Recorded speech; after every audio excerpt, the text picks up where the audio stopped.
ముందు కూడా ఆమె చేసింది ఎందుకంటే తెలంగాణ ఉద్యమాన్ని అడ్డం పెట్టుకొని చేసింది. తర్వాత కేసీఆర్ యొక్క రాష్ట్రాన్ని పరిపాలన అడ్డం పెట్టుకొని చేసింది. కానీ ఇప్పుడు ఇవాళ 2025 పరిస్థితులలో ఈ ఏ సంఘాలు, ఇప్పుడు ఆమె దగ్గర కొన్ని డబ్బులు ఉన్నాయి, ఆ డబ్బులు వచ్చేదాకా ఈ సంఘాలు అంటారు.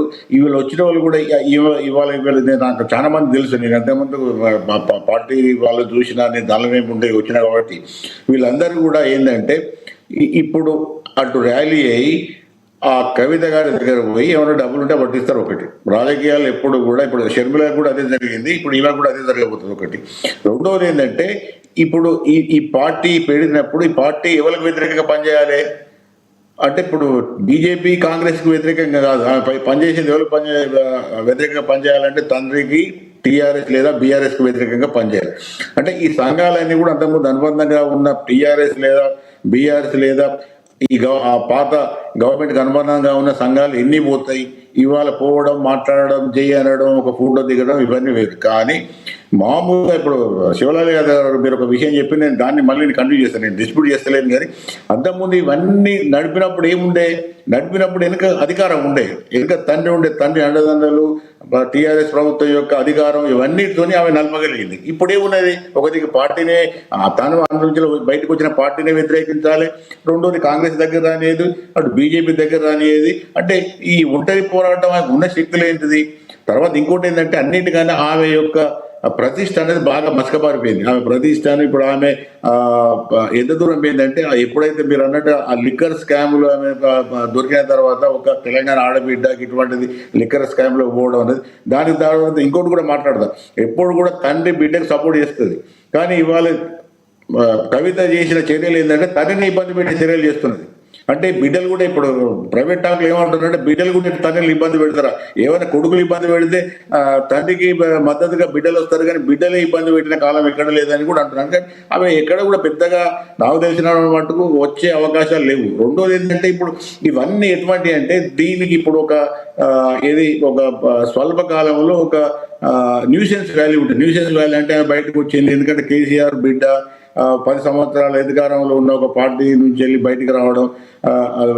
రెండోది ఏంటంటే ఇప్పుడు టీఆర్ఎస్ కానీ లేకపోతే కేసీఆర్ కానీ హరీష్ రావు కానీ ఇబ్బందులలో ఉన్నారు. రేపు 5వ తారీఖు నాడు commission Srisailam Kaleshwaram enquiry commission ఎదుట పోవాలి. వాళ్ళు దాని మీద ఉన్నప్పుడు ఈ విధంగా లేపింది. అంటే దీనిలో ఏంటంటే ఇంటర్నల్ గా ఆమె షెడ్యూలర్ స్కూల్స్ అంటే నేను మిగతా వాళ్ళని ఏ విధంగా ఇబ్బంది పెడతా అంటే ఒక విధంగా ఆ ఇబ్బందులలో జరిగే నష్టాలు ఏంటంటే ఒకటి కొంత పార్టీ బదనాం అవుతుంది. అంటే ఈమె పోయినంత మాత్రాన పార్టీలు నాయకులు పోరు, పార్టీలు జీలిపోదు, లేకపోతే టీఆర్ఎస్కి వచ్చిన పెద్ద ఇబ్బంది లేదు. కానీ ఒక న్యూసెన్స్ వాల్యూ ఉంటుంది. అంటే ఈమె బయటకు వచ్చి రకరకాలుగా మాట్లాడడం.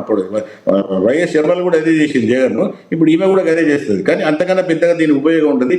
కానీ దీన్ని రెండు పార్టీలు అంటే బీజేపీ ఒకవైపు, కాంగ్రెస్ ఒకవైపు మాత్రం చాలా ఎఫెక్టివ్గా ఈమెను అడ్డంగా కూడా పెద్ద వాళ్ళకి రాదు. ఈమెను ఒక అడ్డం పెట్టుకొని టీఆర్ఎస్ను కానీ కేసీఆర్ కానీ ఇబ్బంది పెట్టడానికి లేకపోతే కొంత మేరకు నష్టం చేయడానికి ఆ రెండు పార్టీలు కూడా ప్రయత్నం చేస్తే రాజకీయాలు సహజం. అయితే ఇప్పుడు ఇది జరిగేది ఏంటంటే ఒకవేళ ఇప్పుడు శివలాల్ యాదవ్ గారిని ఒప్పుకుంటాయి ఇవన్నీ ఇప్పటికి కూడా ఊహాగానాలే. ఇంతవరకు కరెక్ట్గా ఏం జరుగుతున్నది, కుటుంబంలో ఏం జరుగుతున్నది, ఆమె ఏమనుకుంటున్నది అనేది ఇంతవరకు కాంక్రీట్గా బయటకు రాలే, ఏ రూపంగా కూడా బయటకు రాలే.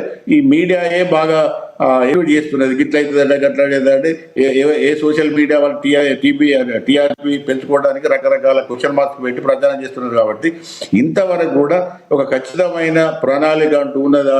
అసలు లెటర్ ఒకసారి రాసిందంటే ఒకసారి రాయలేదంటే అంతిమంగా రాసిన కానీ కూడా దయాలు రిలీజ్ చేసిందంటే ఇవన్నీ ఏంటంటే నాటువంటి వాళ్ళు ఏమనుకుంటున్నాం అంటే ఇది ఏంటంటే ఇది నేను ఒత్తిడి పెంచే ప్రయత్నం కేసీఆర్ మీద కానీ టీఆర్ఎస్ మీద కానీ అటు అన్న మీద కానీ మీద కానీ ఆ కుటుంబం మీద ఒత్తిడి పెట్టి నాకు ఒక సరి అయిన స్థానం ఇస్తారా, ఇవ్వరా, ఇవ్వకపోతే నేను ఊకుండా. అయితే ఇక్కడ ఏమవుతుందంటే ఇది ఎప్పుడైతే సమాజంలో పడి పబ్లిక్లో పడి ఇష్యూ బజార్లో పడి గొడవైన తర్వాత దీన్ని నుంచి వెంక పోవడం అనేది టీఆర్ఎస్ కు సాధ్యం కాదు. ఎందుకంటే ఇంత జరిగిన తర్వాత ఆమెను మళ్ళీ పార్టీలకు ఆహ్వానించి పెద్ద పీట వేసి ఆమెకు ఒక పెద్ద అధికార హోదా స్థానం ఇస్తారని నేను అనుకోను. ఎందుకంటే ఇంత జరిగిన తర్వాత ఇస్తే భయపడి ఇచ్చినట్టు అవుతుంది. కాబట్టి ఇచ్చినా కూడా ఏమైతే ఇంకా నష్టం ఎక్కువ ఉంటుంది. కవితకి ఏం పెద్ద ఇమేజ్ లేదు, కవితతో వాళ్ళకి టీఆర్ఎస్కి వచ్చేది కూడా లేదు, మిగతా పార్టీలు కూడా వచ్చేది లేదు. ఆ మాట కంటే తెలంగాణ రాజకీయాలు కూడా కవిత అంటే ఆమెతో పెద్దగా ఏమీ ఎవరికి ఉపయోగం లేదు. ఆమె సొంత ప్రయోజనాల కోసం, ఆమె కెరియర్ కోసం ఆమె ఈ ఇబ్బందులు పడుతున్నది, ఆమె ఇవన్నీ కూడా ఆమె క్రియేట్ చేసుకుంటుంది. క్రియేట్ చేసుకుని ఏంటంటే ఒక విధమైన ఏదో సెన్సేషనలిజం అంటారు, అంటే నేను అట్లా చేస్తా ఇట్లా చేస్తా అటు పోతా ఇటు పోతా. కవిత మాట్లాడిన దానికి కొత్త ఏమున్నదండి? రాజశేఖర్ గారు కేసీఆర్ అంతకుముందు ఏమైనా వేరే తారీఖు ఉండి ఇప్పుడు మారిండా? లేకపోతే అంతకుముందు ఇంకో తారీఖు ఉండి ఇప్పుడు మారిండా? లేకపోతే తెలంగాణ వాదులు ఉన్నప్పుడు అంత తలగాయనికి ఎక్కించుకున్నది ఇవంతా కొట్లాడిందా? లేకపోతే బీసీల గురించి ఏమైనా మాట్లాడిందా? మహిళల గురించి ఏమైనా మాట్లాడిందా? ఏం లేదు. ఇప్పుడు ఆమెకు అవసరం కాబట్టి బీసీలు గుర్తుకొచ్చారు, మహిళలు గుర్తుకొచ్చారు, తెలంగాణ వాదులు గుర్తుకొచ్చారు, ఇది ఆత్మగౌరవం గుర్తుకొచ్చింది, అన్ని గుర్తుకొచ్చింది. ఇప్పుడు నేను కోపంతో అంటలేదు. ఇవన్నీ ఏంటంటే ఇటువంటి రాజకీయాలను మనం అవి ప్రోత్సహించవద్దు, ఎంకరేజ్ చేయాలి. అంటే ఇవన్నీ కేవలం కుటుంబంలో వచ్చే ఇప్పుడు కేసీఆర్ అంతకుముందు చెప్పిన కేసీఆర్ చేసిన తప్పులు ఏంటంటే తెలంగాణ ఉద్యమంలో అనేక మంది అమరులై అనేక విధాలుగా బాధలు పడి నష్టపోయి కొట్లాడి పట్టుకొచ్చిన తెలంగాణ అయితే మీరు అన్నట్లు తెలంగాణ ప్రజలు ఆదరిస్తారంటే అది ప్రశ్నార్థకమే. తెలంగాణ ప్రజలు ఇన్నేళ్ల పాటు 10 ఏళ్ళు పరిపాలించిన కేసీఆర్ ని ఆదరించినటువంటి పరిస్థితి.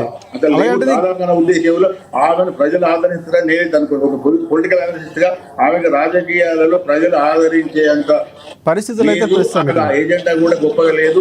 ఏజెండా పెట్టదలుచుకున్నప్పుడు గత చరిత్ర చూస్తారు. గత చరిత్ర ఎప్పుడు లేదంటే ఇప్పుడు నేను విప్లవం తీసుకొస్తా, నేను బీసీలను ఉద్ధరిస్తా, లేకపోతే ఎస్సీలను ఉద్ధరిస్తా, తెలంగాణ ఉద్ధరిస్తా, ఎవరు నమ్ముతాడు? నీకు ఇప్పుడు కడుపు వస్తాను కాబట్టి అందరు గుర్తుకొస్తున్నాడు. అంతకుముందు ఏమైంది? అధికారం అనుభవించినాడు ఎవరి గురించి మాట్లాడినా? కానీ ఈ మార్పులన్నిటికీ కారణం ప్రధానంగా పార్టీ పెట్టడానికి అంటారా? 20 లక్షల వాచి పెట్టి నేను కూరుకున్నా అంటది. 20 లక్షల వాచి ఎవడు పెట్టి దేశంలో 20 లక్షల వాచి ఎంతమంది పెడుతున్నారు? ఇటువంటి వాళ్ళు రాజకీయాలకు వచ్చి ఏమో చెప్తామంటే ఎవరు నమ్మాలి? ఎక్కడ నమ్ముతారు? అంటే ఈ మార్పులన్నిటికి కారణం ఒక రకంగా తను ఎదగాలనో లేకపోతే ఏదో చెయ్యాలనో తన వ్యూహంతోనే వెళ్తున్నారు. అంటే ఇక్కడ బీఆర్ఎస్ పార్టీకి సంబంధించి ఈ టైంలో అంటే ఈ డ్యామేజ్ జరుగుతున్న పూడ్చే ప్రయత్నం ఎక్కడ చేయట్లేదు. ఇటువైపు కేటీఆర్ కానీ కేసీఆర్ కానీ హరీష్ రావు కానీ హరీష్ సంబంధించి పక్కన పెడితే ఇక్కడెక్కడ తండ్రి కొడుకులు స్పందించట్లేదు. ఇది కూడా కొంత ప్రశ్నార్థకరంగా మారుతుంది. ఇప్పుడు రాజశేఖర్ గారు వాళ్ళ వ్యూహం ప్రకారం టీఆర్ఎస్ వ్యూహం ప్రకారం ఏమంటే దీన్ని సాధ్యమైనంత వరకు ఇగ్నోర్ చేయాలి. అంటే ఇప్పుడు చాలా మంది ఏం చేస్తారంటే ఏదైనా ఒకటి మనకు అయిష్టంగానో ఇబ్బందికరమైన విషయం ముందుకు వచ్చిందనుకో ఒక దానికి సమాధానం ఒకటి ఏంటంటే ఇగ్నోర్ చేస్తారు, పట్టించుకోరు. అదే చిన్న విషయం పెద్దదేం కాదు, మేము దాని మీద స్పందించాల్సిన అవసరం లేదనేది ఒక విధమైన రియాక్షన్ లేదా ఒక విధమైన సమాధానం. ఇప్పుడు టీఆర్ఎస్ కానీ కేసీఆర్ ఫ్యామిలీ కానీ ఒకవేళ